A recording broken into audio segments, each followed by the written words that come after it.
মানে আমার মধ্যে যে কি ঘটছিল সেটা আমি আর সৃষ্টিকর্তা ছাড়া কেউই জানে। আমি আমার মাকে দেখে আসতাম, 2টা দিন আমার জন্য ছিল অনেক বেশি, এটা কি বলবো, আমি নিজেকেই দেখে চিনতে পারিনি আয়নার সামনে। বাংলাদেশের নাম্বার 1 সুপারস্টার নামে মানুষ চেনে, কি লিপস্টিক ইউজ করে এটা পুরো বাংলাদেশের মানুষ জানে। পূজা, ঈদে রান্না করা হয়?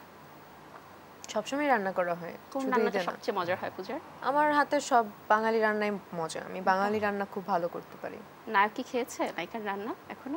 না, সব মেয়েরাই বলে যে আমরা রান্না করতে পারি, এটা নরমাল একটা জিনিস। আপনি আমাকে জিজ্ঞেস করেন। হ্যাঁ, আদরাজাত কি রান্না করতে পারে? আমি যেদিন থেকে রান্না শুরু করব সেদিন মেয়েরা রান্না ভুলে যাবে। মানে এখনো শুরু হয়নি? এত টেস্ট হবে মেয়েদের হাতের রান্না, তখন কেউ খাবে না। আচ্ছা শুনেন, মেয়েদেরকে উপরওয়ালা একটা জিনিস দিয়েই পাঠায়, সব গুণ দিয়েই পাঠায়, রান্নার গুণটা তো আগে থাকে। মেয়েরা না পারলেও পারে যদি সে চেষ্টা করে। আচ্ছা, জানতাম না জুনিয়র আর্টিস্ট। জানলাম জুনিয়র আর্টিস্ট। আচ্ছা, জুনিয়র আর্টিস্ট রান্না কি শুরু করছে? আমি ওইটাই তো বললাম, আমি জবে থেকে মানে যখন থেকে রান্না শুরু করব, প্রথম যখন ডিশ বানাবো তখন এটা না ওই যে হ্যামিলনের বাসিওয়ালার মতো, মানে সব মেয়েরা পেছনে পেছনে চলে আসবে। মেয়েরা না, সবাই, মেয়ে ছেলে মানে যারা আছে সবাই। আচ্ছা, এই কারণে আমি ডিসিশন নিয়েছি যে আমি কখনো রান্না করব না। আচ্ছা পূজা, এই যে এত জ্বালায় তোমাকে, আমি যা বুঝে গেলাম, কিভাবে হ্যান্ডেল করো? 9 টিপস। আমি যদি হোস্ট, আমি আজকে হ্যান্ডেল করতে পারছি না, বলো। এটাই তো আমার সবথেকে বড় গুণ, শক্তি, হ্যান্ডেল করা। কিভাবে যে করে ফেলি। না, আজকে একটু বেশি আনন্দ লাগছে এই কারণে। আমি তো ইন্ট্রোভার্ট। মানে আনন্দ কেন? কোনো স্পেশাল হচ্ছে লিপস্টিক ছবিটা এসেছে ঈদে, ইভেন খুব ভালো রেসপন্স পাচ্ছি। সো এটা আমার জন্য, এটা আমি এর আগে দেখিনি কখনো, এত রেসপন্স, দর্শকের এত কমেন্টস, সবকিছু আমি দেখিনি। সো আলহামদুলিল্লাহ, ওটাই আমরাই তো আসলে চাচ্ছি যে দর্শকরা বাংলা সিনেমা দেখুক। আর এবার কিন্তু ঈদে 12টা সিনেমা এসেছে, লিপস্টিক সহ 12টা সিনেমা এসেছে। এই সিনেমাগুলো নিয়ে একটু শুনতে চাই যে একটু কি প্রেশার আছে?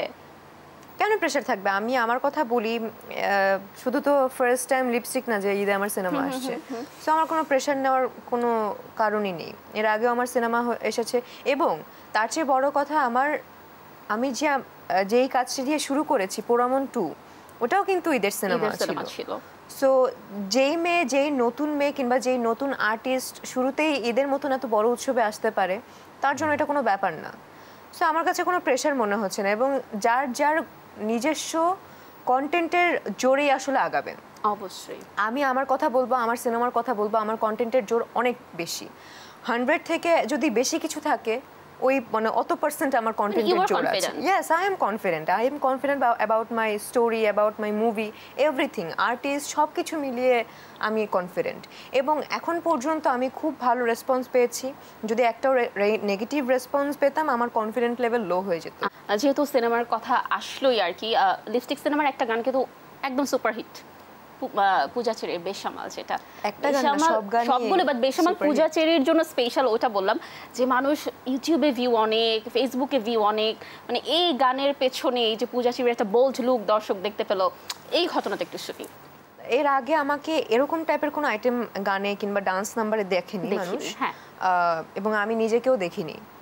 সো আমি সবসময় চাই নিজেকে একটু ভাঙতে কিংবা নিজেকে একটু ডিফারেন্ট লুকে আনতে। যেমনটা আমি লিপস্টিকে যে আমাকে আর একটা ক্যারেক্টারে দেখা যাবে, ওটাতে আমি পুরো ডার্ক মেকআপ। আমি নিজেকে মানে নিজেকেই দেখে চিনতে পারিনি আয়নার সামনে যে এটা কি আমি। সো আমি চাইছিলাম যে ক্যারেক্টারে একটা ভ্যারিয়েশন আসুক, যেহেতু আমার ওইখানে 2টা ক্যারেক্টার, একটা নাম হচ্ছে গ্রামের কিশোরী একটা মেয়ে যার নাম কিনা বুচি, এবং আরেকটা ক্যারেক্টার হচ্ছে মাধুরী, যে কিনা বাংলাদেশের নাম্বার 1 সুপারস্টার, যাকে এক নামে মানুষ চেনে, এবং সে কি লিপস্টিক ইউজ করে এটা পুরো বাংলাদেশের মানুষ জানে। সো ওই ক্যারেক্টারের থেকে আসলে ক্যারেক্টারের ভ্যারিয়েশন আনতে চেয়েছিলাম। এবং যেহেতু নায়িকা মাধুরীর এন্ট্রি সং, সো আমি চাচ্ছিলাম যে কি ডিফারেন্ট কি করা যায় যাতে আসলে ভালগার না লাগে কিংবা দেখতে দৃষ্টিকটু না লাগে, দেখতে সুইট লাগে, হট লাগে। এই হটটা হচ্ছে পজিটিভ সেন্সের হট, খারাপ হট না। সো ওই দিক থেকে আসলে অনেক বেশি পড়াশোনা করছিলাম। পড়াশোনা করতে করতে করতে ডিরেক্টরের সাথে আলোচনা করেছি, কস্টিউম ডিজাইনারের সাথে আলোচনা করেছি। যে জিনিসটা দেখতে ভালো লাগছে না, দিন শেষে তো আমিও একজন অডিয়েন্স। হ্যাঁ, তো আমার কাছে যেটা ভালো লাগবে না সেটা অডিয়েন্স, সাধারণ অডিয়েন্সের কাছেও ভালো লাগবে না। তো আমি মনে হচ্ছে যে এই ড্রেস আপটা, এই মেকআপটা ভালো লাগছে, ঠিক আছে, অবশ্যই এটা আমি বলবো যে দিন শেষে ইটস আ সুপারহিট সং, এটাই হলো। এবং আরেকটা কথা আমি অ্যাড করতে চাই, আমার এই গানের সাথে আমার ইমোশনটা অনেক বেশি জড়িয়ে আছে বিকজ অফ এই গানটার সময় এইটা দুই দিন হয়েছে এই গানের শুটিং।